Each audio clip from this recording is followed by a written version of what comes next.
Salam, 107-ci testin izahına baxırıq. Sxemlərdə fərqli enliklərdəki məntəqələr üçün 21 martda günorta vaxtı şaquli bastırılmış dirəklərin kölgə uzunluqları verilmişdir.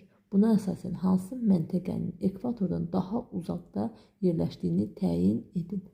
Ekvator üzərində 21 martda ekvator üzərində zenitdə olur günorta vaxtı.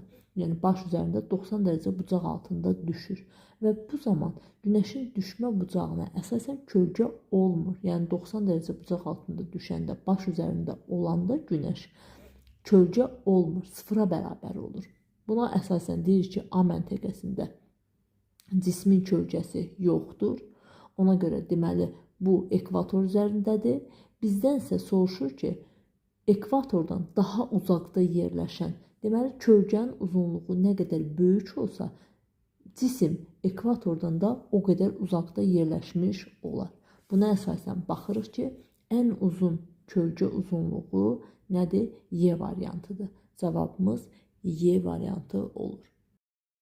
Salam, 107-ci testin izahına baxırıq. Sxemlərdə fərqli enliklərdəki məntəqələr üçün 21 martda günorta vaxtı şaquli bastırılmış dirəklərin kölgə uzunluqları verilmişdir.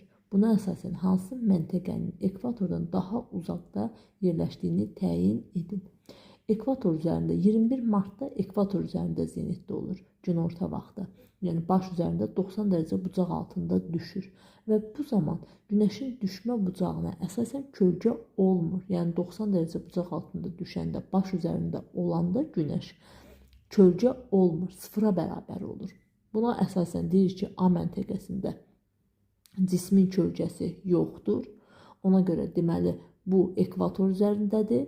Bizdən isə soruşur ki, ekvatordan daha uzaqda yerləşən, deməli kölgənin uzunluğu nə qədər böyük olsa, cisim ekvatordan da o qədər uzaqda yerləşmiş olar.